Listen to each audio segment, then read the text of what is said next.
We have breaking news. Oh. All right. The U.S. and Ukraine have just reached a minerals deal.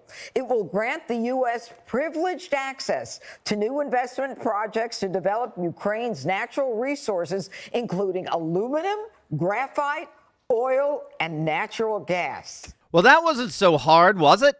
Just weeks after Zelensky embarrassed himself before the world in the Oval Office, he's finally groveled back to Trump and signed the deal. In other words, Trump was right.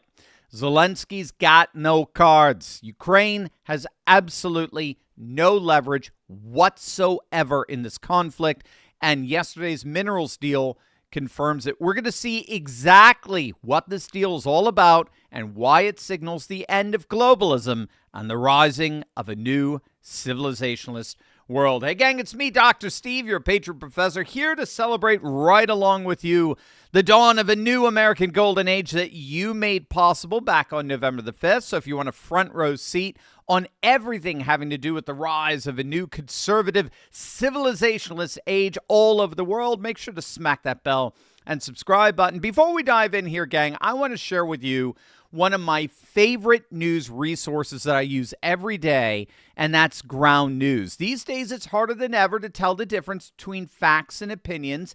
Algorithms push us into echo chambers, and both sides of the political spectrum have their blind spots.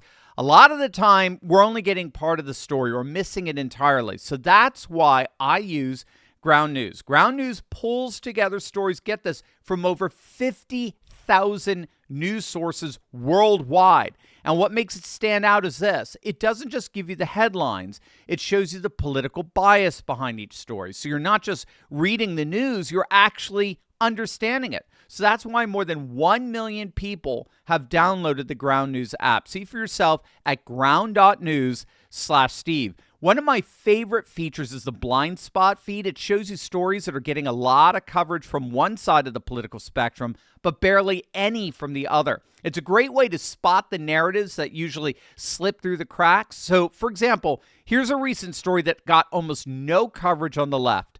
Some top tech leaders are openly supporting Trump, and it's causing major political tension in Silicon Valley. So this has big implications for tech, politics, and speech. But if you only follow the left-leaning outlets, you might not even know what's happening. Now, here's one that the right is mostly ignoring. Bill Maher called Trump gracious and measured after a recent White House visit. You see, that kind of nuance doesn't fit the usual narrative, which is probably why it's flying under the radar. With every story, Ground News shows you exactly who's covering it, where those outlets fall politically, how reliable the reporting has been, and even who owns them. It's transparency you're just not going to get anywhere else. Now, right now, you can save 40% off the Vantage plan. That's the premium version that I myself use, again, every day. Just head to ground.news/Steve, click the link in the description, or scan the QR code. That's ground.news/Steve. Thanks to President Trump's tireless efforts to secure a lasting peace, I am glad to announce the signing of today's historic economic partnership agreement between the United States and Ukraine, establishing the United States-Ukraine Reconstruction Investment Fund. This partnership allows the United States to invest alongside Ukraine to unlock Ukraine's growth assets, mobilize American talent, capital, and governance standards that will improve Ukraine's investment climate and accelerate Ukraine's economic recovery. Well, it wasn't pretty, but we got it done. The United States and Ukraine have officially signed an agreement to establish the United States-Ukraine Reconstruction Investment Fund, the so-called minerals deal. After weeks of Zelensky kicking and screaming, he has finally come to his senses and signed the agreement. Now, if you don't know what this minerals deal entails, it's brilliant, and it's classic Trump. What the deal does is it effectively transforms current contested boundaries between the Ukrainian and Russian front lines into an investment prosperity sphere, okay? And this is because most of the deposits of these earth minerals, so we're talking graphite, for batteries, particularly for electric vehicles, titanium, which is a lightweight metal for airplanes and power stations, lithium for batteries, uranium, copper, lead, zinc, silver, nickel. These are all the deposits of earth minerals, which just so happen to be found precisely in this contested region between the front lines of Russian and Ukrainian troops. So this is why Putin has made his own minerals offer, because so much of the earth deposits are underneath land that's currently occupied by Russian forces. And so the idea here is that if you can bring in American, European, and other international companies to invest a lot of money in obtaining land use rights, mining equipment, workers, etc., and make the disputed area an international prosperity sphere with all these international investors are making money, that would deter the Russians from trying to conquer more Ukrainian land. So it's a soft security guarantee. It's not troops. It's not militarizing the zone. It's not creating another 38th parallel. Instead, it's a vibrant and prospering national presence that would prevent any further Russian incursion into Ukraine. That's the argument. And that's what Zelensky was in Washington originally for back those several weeks back when he got into a heated exchange with President Trump and Vice President Vance. They were supposed to sign this deal, and Zelensky realized that it was the beginning of the end.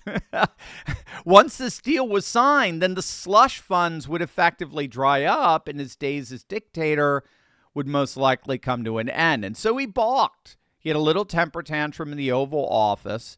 Trump kicked him out. I mean, Trump literally threw him out of the White House and basically said, don't come back until you're ready to sign because, again, you got no cards. You got no other options.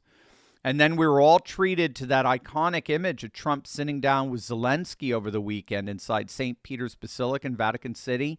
And we can only imagine what was said, but I'm assuming it was basically Trump, after he got some tough love, it was Trump acting a bit like a father figure, just, putting his arm on his shoulder, as it were, and telling Volodymyr that it was time to stop the killing. Let's get this done, and we'll take care of you. All right, you're going to be okay. And lo and behold, literally just a few days after that iconic image, the minerals deal was officially signed. Now, what's the big picture takeaway from all of this? Well, I think this minerals deal signifies truly the formal beginning of a new international order. I think it's frankly cynical to claim that the United States is merely plundering Ukraine here. I was actually recently on a Tehran news program in Iran, and they asked me this question: Why isn't this just another example of the United States, basically destroying a country like Iraq, breaking this country for the sole purpose of moving in and taking over the country's natural resources? And I actually thought it was a fair question. Well, the second part was a fair question, whether this is all part of the historical pattern of the United States deep state going in, creating havoc in a region only to financially plunder it. I did point out that the major difference here, of course, is that the United States, we're not the ones who invaded the country, all right? That would be a rather large differential from that scenario. But I do think more Americans today now recognize that our government has indeed been engaged in overthrowing international governments for decades now. A lot of us just simply did not realize that until we saw it basically happening here with President Trump. Tens of millions of Americans realized to their shock that our own deep state now has been trying to do to Trump what they were doing to other nations for decades. And thanks to scholars like John Mearsheimer and Jeffrey Sachs, more people than ever now know that these nefarious folk like Victoria Nuland and our deep state department and USAID and the CIA, they were all indeed behind the 2014 Maidan Revolution that overthrew President Yanukovych, the then president of Ukraine, who was pro-Russian. And they basically caused the Ukrainian civil war that ultimately led up to this Russian incursion back in February 2022.